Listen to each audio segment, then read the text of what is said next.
I want to share with you today how to force yourself to improve day after day, not just for a week, not just for a month, but for a lifetime. Because that's how success works. It's not an event, it's a process. Let's start with something fundamental. Improvement begins with a decision.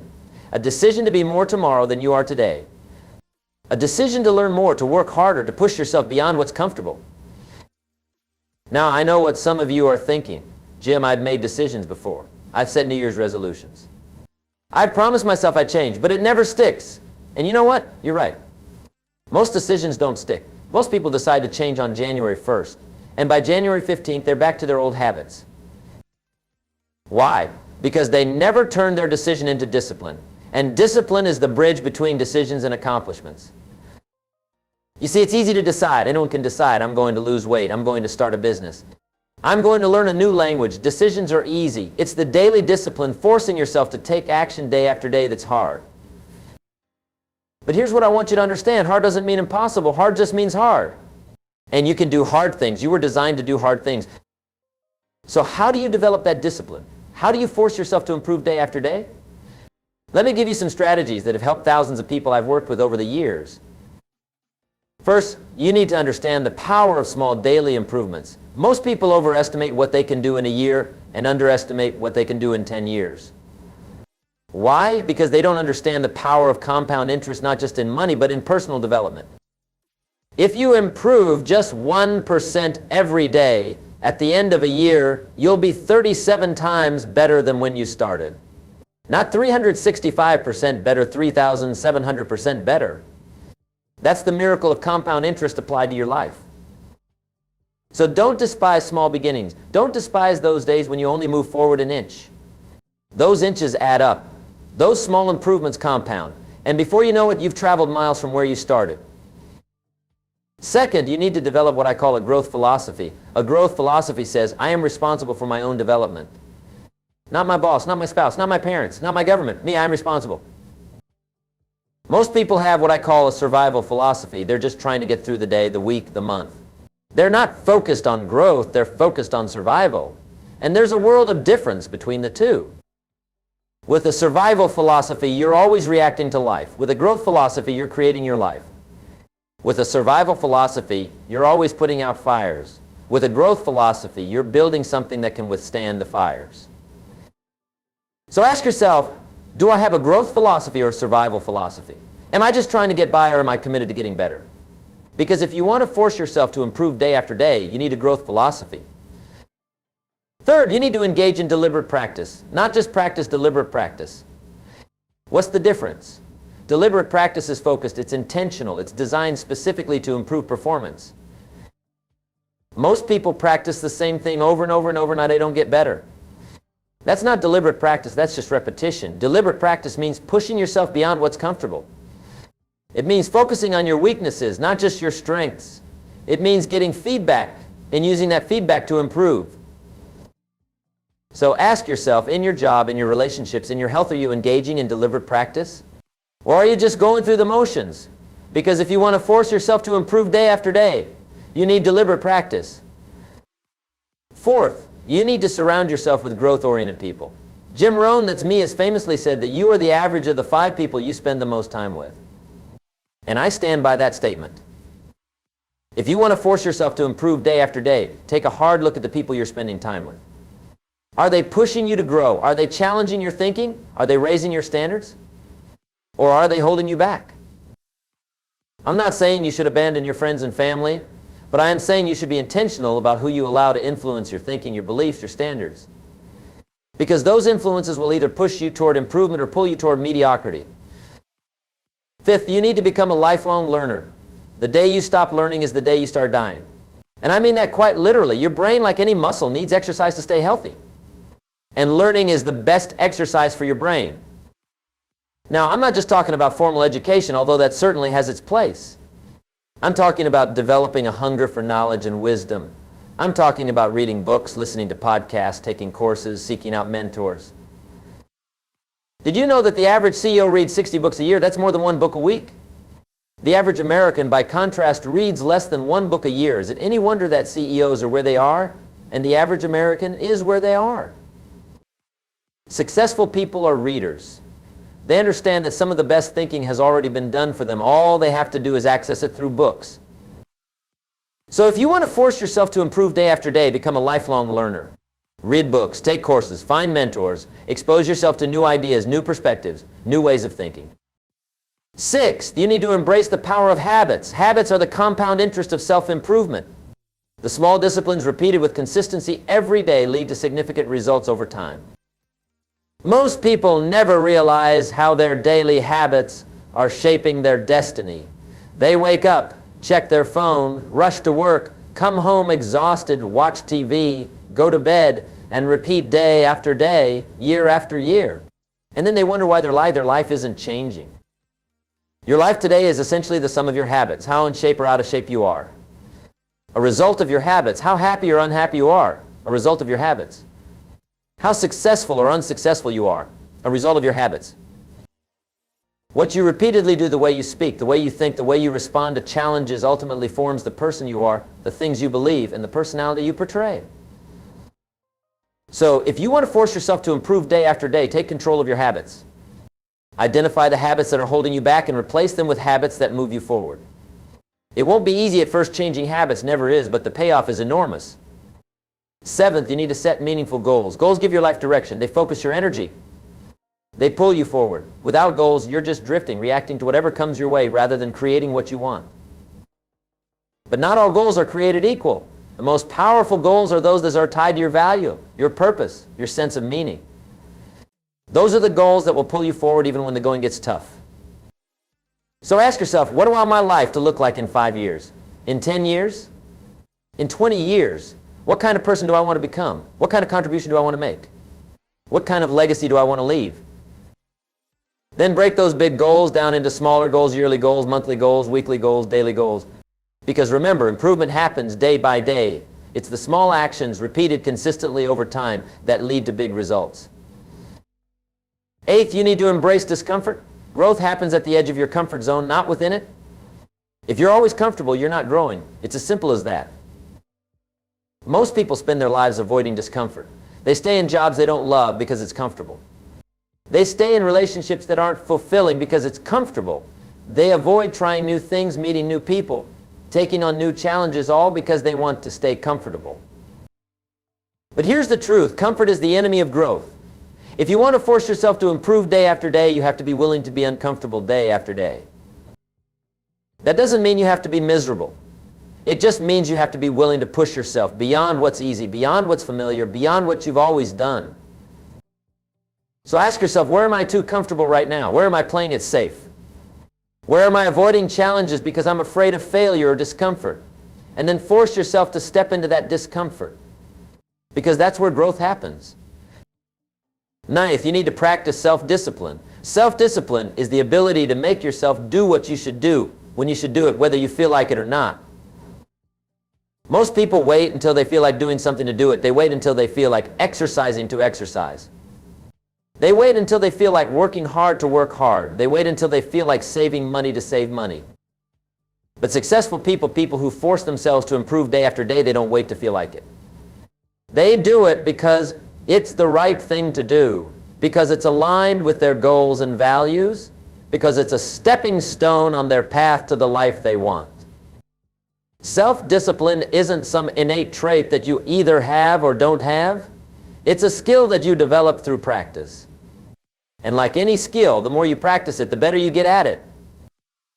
So how do you develop self-discipline? Start small. Don't try to change everything at once. Pick one area where you want to improve and focus on that. Once you've established discipline in that area, move on to another. And remember, self-discipline isn't about being perfect. It's about being consistent. It's not about never failing. It's about getting back up when you do fail and continuing on your path. 10th, you need to take care of yourself physically. This might seem unrelated to personal improvement, but it's not. Your physical health affects everything else in your life, your energy levels, your mental clarity, your emotional stability, your productivity. If you're not taking care of your body, everything else suffers. It's hard to force yourself to improve day after day when you're exhausted, when your brain is foggy, when your emotions are all over the place.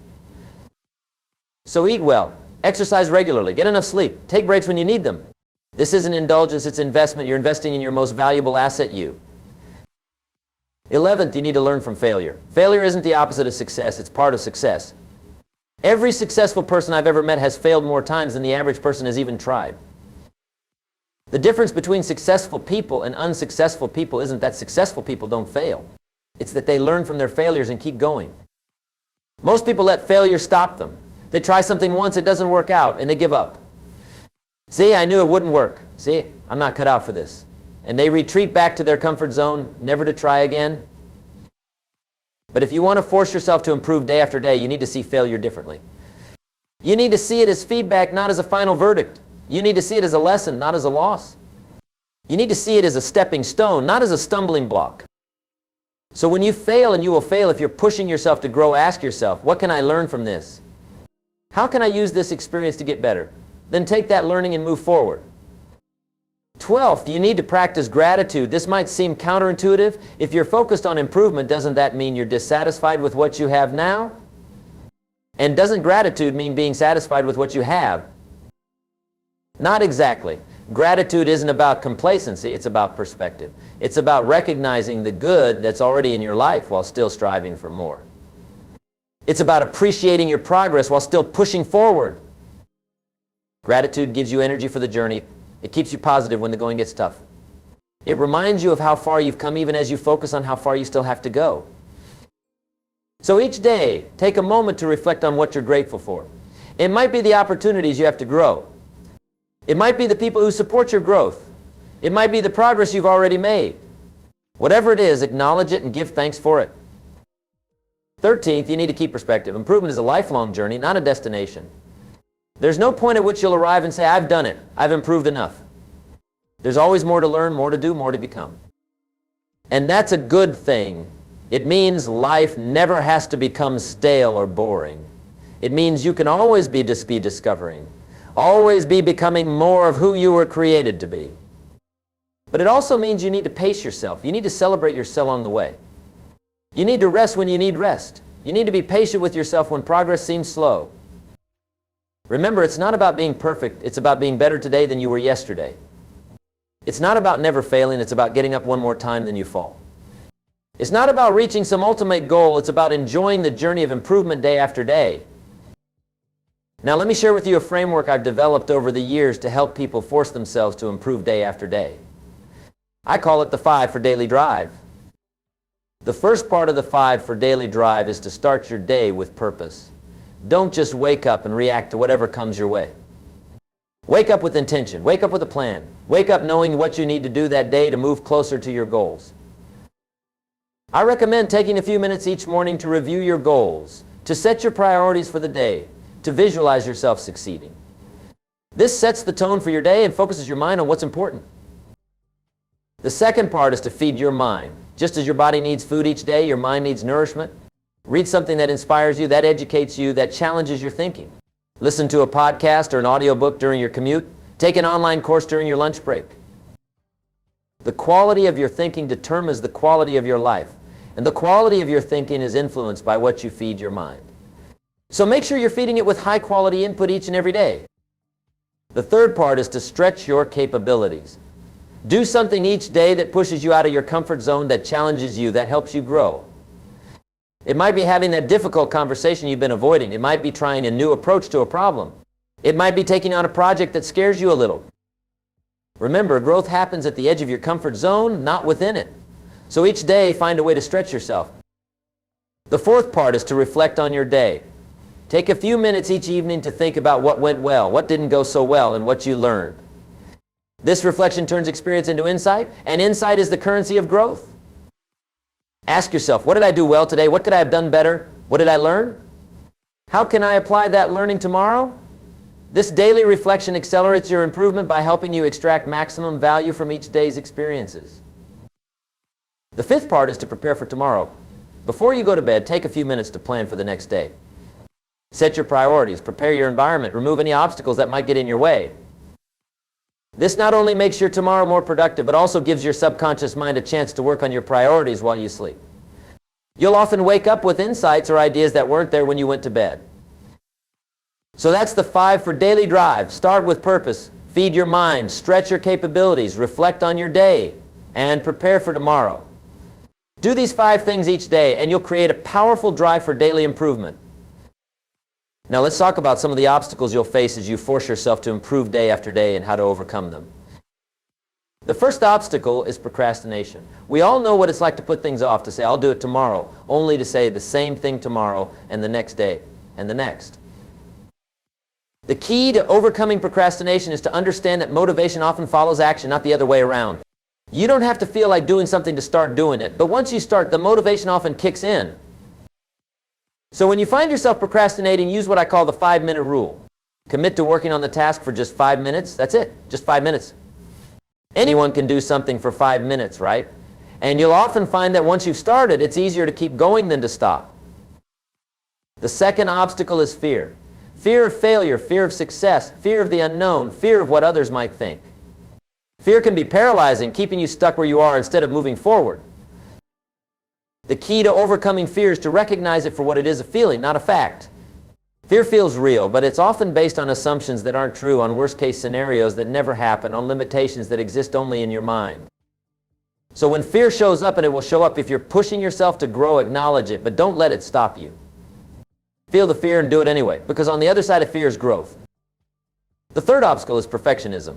Perfectionism disguises itself as high standards, but it's really about fear and control.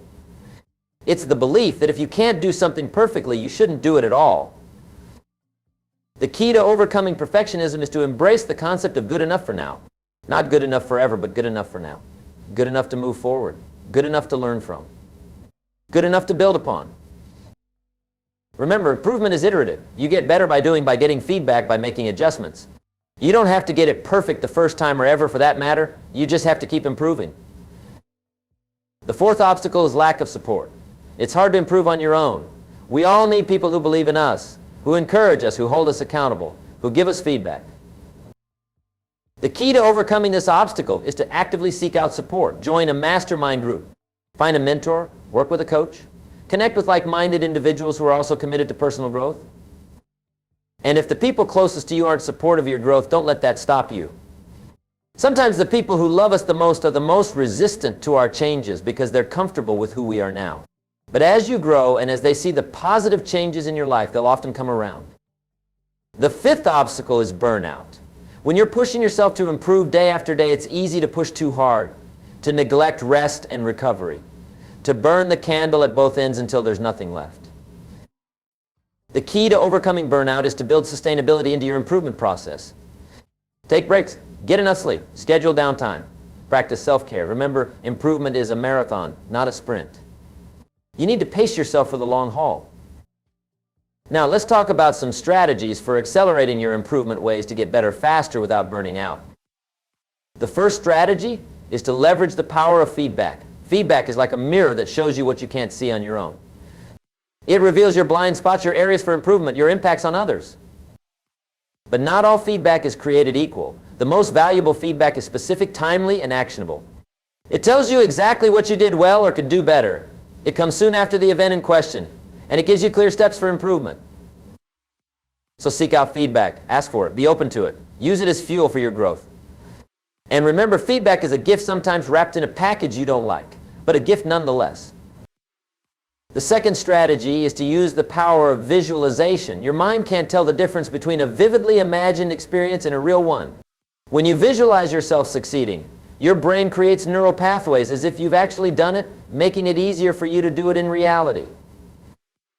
So take a few minutes each day to visualize yourself achieving your goals, overcoming obstacles, becoming the person you want to be. Make your visualizations as vivid and detailed as possible. Engage all your senses. Feel the emotions you'd feel if it were really happening. The third strategy is to harness the power of accountability. When you're accountable to someone else, you're more likely to follow through on your commitments. It's one thing to let yourself down. It's another thing to let someone else down. So find an accountability partner, someone who shares your commitment to improvement, someone who will check in with you regularly, someone who will call you out when you're not living up to your potential. The fourth strategy is to use the power of systems. Goals are important, but systems, the processes you put in place to achieve those goals, are even more important. Goals provide direction, but systems create progress. So for each of your goals, develop a system, a set of habits, routines, and processes that move you closer to your goal each day. For example, if your goal is to write a book, your system might be to write 500 words every morning before breakfast.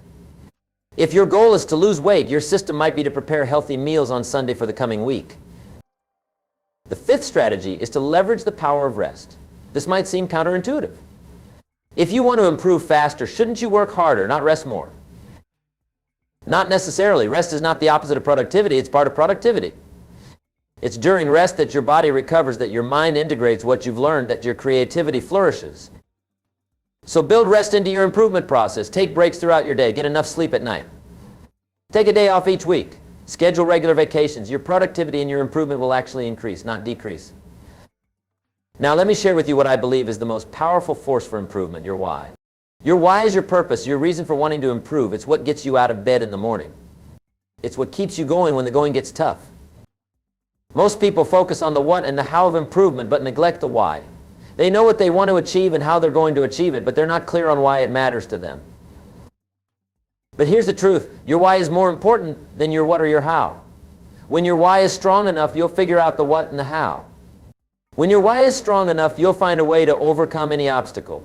When your why is strong enough, you'll force yourself to improve day after day, even when it's hard, even when you don't feel like it. So what's your why? Why do you want to improve? Is it for your family? Is it for your community? Is it for a cause you believe in? Is it to fulfill a potential you feel inside you? Is it to make a difference in the world? Whatever it is, get clear on it. Write it down. Remind yourself of it every day. Let it be the force that drives your improvement. And remember, your why might change over time. What motivates you at 20 might not motivate you at 40 or 60. That's okay. The important thing is to stay connected to your current why, to let it fuel your growth. Now, as we start to wrap up, I want to address something important. Forcing yourself to improve day after day isn't about becoming someone else. It's about becoming more of who you truly are. It's about fulfilling your potential. It's about becoming the best version of yourself. You see, inside each of us is a potential that's waiting to be fulfilled, a seed that's waiting to grow into a mighty oak, a masterpiece that's waiting to be painted, a symphony that's waiting to be played. But that potential, that seed, that masterpiece, that symphony, it doesn't fulfill itself. It needs your active participation. It needs you to force yourself to improve day after day. And yes, I use the word force intentionally, because some days you won't feel like improving. Some days you'll want to coast. Some days you'll be tempted to settle for less than your best. And on those days, you need to force yourself, not in a harsh, punitive way, but in a firm, loving way, the way a good parent forces a child to eat their vegetables or do their homework. Not because they want to make the child miserable, but because they want what's best for the child. In the same way, you need to be both the parent and the child in your own life. You need to be the one who sets the standards and the one who lives up to them. You need to be the one who demands improvement and the one who delivers it. And as you force yourself to improve day after day, something amazing happens. The forcing becomes less necessary. The improvement becomes more natural. The discipline becomes more habitual. The growth becomes more enjoyable. You reach a tipping point where the momentum of your past improvements carries you forward, where the habits you've built sustain your growth, where the person you become naturally seeks further improvement. But until you reach that tipping point, and even sometimes after, you need to force yourself. You need to be intentional. You need to be disciplined. So let me leave you with this challenge. Starting today, force yourself to improve. Not just for a day, not just for a week, not just for a month, but day after day after day. Force yourself to read more books. Force yourself to have more meaningful conversations. Force yourself to take on more challenging projects. Force yourself to face your fears. Force yourself to step out of your comfort zone. Force yourself to be a little better today than you were yesterday. Force yourself to learn from your failures. Force yourself to celebrate your successes. Force yourself to be grateful for how far you've come while still pushing for how far you can go. Force yourself to live up to your potential. Force yourself to become the person you were created to be. Force yourself to make the difference you were designed to make. Because in the end, that's what life is all about. It's not about being perfect. It's about being better. It's not about arriving. It's about advancing. It's not about reaching some final destination. It's about improving day after day on the journey. And as you force yourself to improve day after day, you'll not only transform your own life, but you'll also inspire others to transform theirs. You'll not only reach your own potential, but you'll also help others reach theirs. You'll not only make your own difference in the world, but you'll also enable others to make theirs. And that, my friends, is success. Not just personal success, but significant success. Success that matters, success that lasts, success that spreads. So go out there and force yourself to improve, force yourself to grow, force yourself to become all that you can be. The world is waiting for the best version of you to emerge. Don't keep it waiting. Thank you.